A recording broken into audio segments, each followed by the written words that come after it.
नमस्कार, मैं निरुपमा अग्रवाल राघव कलर्स बीच की साई रसोई में आपका स्वागत करती हूँ। आज हम बना रहे हैं एक बहुत ही महत्वपूर्ण दिन और उसी के बारे में हम आपसे बहुत सी बातें शेयर करेंगे। आज हम बना रहे हैं करवा चौथ और देश विदेश की महिलाएं इस दिन का पूरे साल बड़ी उत्साहपूर्वक इंतजार करती हैं और इस व्रत को हम लोग बहुत ही उत्साह और उमंग के संग मनाते हैं। ये व्रत क्यों मनाया जाता है? नारी को शक्ति रूप माना गया है और उसे ये वरदान मिला है कि वो अपने तप से किसी भी चीज़ को, बड़ी से बड़ी चीज़ को हासिल कर सकती है और इसीलिए हम सब स्त्रियां इस व्रत को एक तपस्या के रूप में करती हैं, अपने पति की लंबी उम्र की कामना करने के लिए। पुराने समय में ऋषि मुनि भी तपस्या करते थे और बड़ी से बड़ी सिद्धियाँ प्राप्त कर लेते थे। इसी तरह हम स्त्रियां इस तप के रूप में जो व्रत करती हैं, हर हाल में खुशीपूर्वक पूर्ण करती हैं। ये व्रत कार्तिक पूर्णिमा के बाद चतुर्थी तिथि को मनाया जाता है और चौथ का चांद अक्सर देर से निकलता है और कभी कभी मौसम खराब होने की वजह से भी और देर से भी चंद्रमा का हमें दर्शन होता है, लेकिन फिर भी स्त्रियां इस तप को बड़ी ही आसानी से, हंसीपूर्वक, उल्लासपूर्वक और आनंदमय रूप से इसे पूर्ण करती हैं, चाहे कितनी भी देर हो जाए और उसमें कोई भी उन्हें कठिनाई महसूस नहीं होती है। ये व्रत की शुरुआत हम कैसे करें, कब करें और किस तरह से हमें करनी चाहिए। इस व्रत की शुरुआत हम तप के रूप में जो करते हैं वो ब्रह्म मुहूर्त से करते हैं। ब्रह्म मुहूर्त सूर्योदय से पहले का समय होता है और इसमें हम लोगों को सास हमारी सर्गी देख प्रदान करती है। सर्गी में क्या होता है कि एक थाली में पूजा का सामान के साथ साथ हम लोगों को श्रृंगार का सामान और कुछ मिठाइयाँ, फल, ड्राई फ्रूट्स, जूस आदि दिए जाते हैं, जिसे हम ग्रहण करके तो हम पूरे दिन एनर्जाइजिंग, अपने आप को ऊर्जावान महसूस करते हैं। फिर इस आशीर्वाद के साथ हम अपना व्रत शुरू करते हैं सूर्योदय होने से पहले और पूरे दिन उमंग के संग इस व्रत को रखते हैं। हम पूजा की शुरुआत सुबह से ही कर देते हैं, लेकिन सायंकाल के समय हम पूजा और व्रत कथा सुनते हैं। व्रत कथा और पूजा हम लोगों को सूर्यास्त होने से पहले और सूर्य ढलने से पहले कर लेनी चाहिए, क्योंकि इस पूजा का जो महत्व है या किसी भी पूजा का सूर्यास्त के बाद उसका कोई महत्व नहीं रहता इस पूजा का।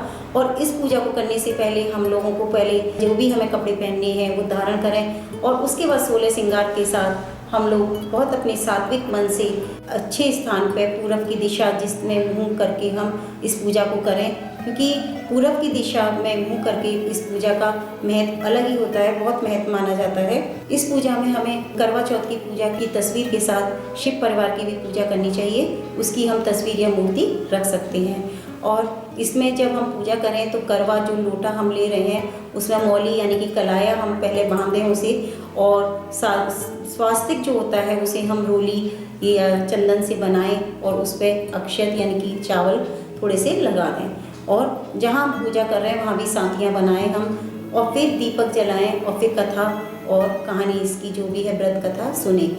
इस व्रत में क्या होता है, हम निर्जल व्रत रखते हैं तो पूरे दिन की थकावट होती है, फिर भी एनर्जी बहुत होती है, तो कथा सुनते हुए हमें थोड़ा सा हुंकारा भरना चाहिए और जो कथा सुना रहा है वो भी, उसको भी लग रहा है कि ये हमारी कथा बहुत अच्छे से सुन रहे हैं। और इसमें एक विशेष महत्व और है कि हमें गणेश जी की कथा जरूर सुननी चाहिए, क्योंकि गणेश जी के बिना इस कथा का कोई, व्रत का कोई महत्व नहीं है। चंद्रमा का चांदी का स्वरूप बहुत पसंद होता है, जैसे चांदी की अंगूठी हो, सिक्का हो, उसको अगर हम पूजा में रख लें तो बहुत ही अच्छा माना जाता है। कथा या पूजा के बाद सास अपनी बहू को पानी या जूस पीने के लिए कह सकती है अगर बहू का स्वास्थ्य ठीक नहीं है।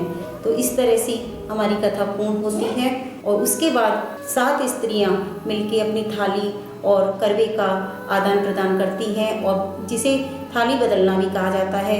इसमें गाना गाते हुए बहुत ही आनंद रूप से आनंदित होकर स्त्रियां एक दूसरे से अपनी थालियां बदलती हैं और जब तक गाना गाती हैं जब तक कि जो अपनी थाली वापस अपने पास नहीं आ जाती है। और इसी तरह से अगर हम घर में परिवार में 2 ही मेंबर हैं, सास और बहू, तो ये भी प्रचलन है कि अपना करवा जो होता है सास बहू को देती है, बहू सास को देती है, करवा बदलते हैं। और इसी तरह से फिर पूजा में बायना मनसा जाता है जिसमें श्रृंगार का सामान हो, मिठाइयाँ हो और ड्राई फ्रूट्स हो, जो भी अपनी इच्छा है उसके अनुसार हम लोग रखते हैं और सास को बायना मनस के देते हैं। इस पूजा के बाद फिर होता है चंद्रमा का निकलना। अर्घ्य कैसे दें कि जब चंद्रमा निकलता है तब पूजा की थाली में चलनी होती है, दीपक होता है और फल फूल मिठाई और अक्षत चावल और साबुत अनाज जरूर होना चाहिए, जिसमें चावल या गेहूँ आप रख सकते हैं। और इसमें चंद्रमा को अर्घ्य देते समय एक लोटे से हम लोग अर्घ्य देते हैं, 2 लोटे रखे जाते हैं या 2 करवे रखे जाते हैं एक बर्तन, तो एक से हम अर्घ्य देंगे और दोनों हाथों को लेते हुए अर्घ्य देना चाहिए बहुत सात्विक मन से। फिर पति को पानी पिलाएं और उसके बाद खुद पानी ग्रहण करें पति के हाथों से, और इसी के बाद फिर पति को कुछ मीठा खिलाएं और खुद भी कुछ मीठे से अपना व्रत खोलें। इस तरह से ये सारा व्रत पूर्ण होता है। बहुत ही उमंग के संग मनाइए और हम लोग भी मना रहे हैं। और एक चीज़ का विशेष ध्यान रखिए कि जो हम चुंदरी जो ओढ़नी होती है, जो हम पूजा के समय व्रत कथा के समय ओढ़ें, उसे चंद्रमा के अर्घ्य देते समय जरूर ओढ़ें। उसका भी एक विशेष महत्व होता है। पति के पैर छू के या सास वगैरह के सबका बड़े का आशीर्वाद लेके अपने पूजा को, व्रत को, इस तपस्या को, तपरूपी व्रत को पूर्ण करें और पति की लंबी उम्र के लिए कामना करते हैं। और व्रत भी खोलते समय थोड़ा थोड़ा पानी पिएं, एकदम पानी ना पिएं। और जो व्रत का हम भोजन ग्रहण करें वो बहुत ही सात्विक हो, क्योंकि पूरे दिन के हम लोग निर्जल व्रत रखते हैं और एनर्जी की ज़रूरत होती है। तो धीरे से अच्छा हल्का फुल्का ही भोजन, हम सात्विक भोजन ही ग्रहण करें, जिससे हमारे स्वास्थ्य को भी कभी बुरा प्रभाव ना पड़े। इन्हीं सब बातों के साथ मैं अपनी बात को समाप्त करती हूँ और अपने पूरे परिवार के साथ इस व्रत और त्यौहार को मनाइए, बहुत ही हर्षोल्लास और आनंद के साथ मनाइए। मेरी और कलर्स स्पेस साईं रसोई की तरफ से आप लोगों को करवा चौथ की हार्दिक शुभकामनाएं। नमस्कार।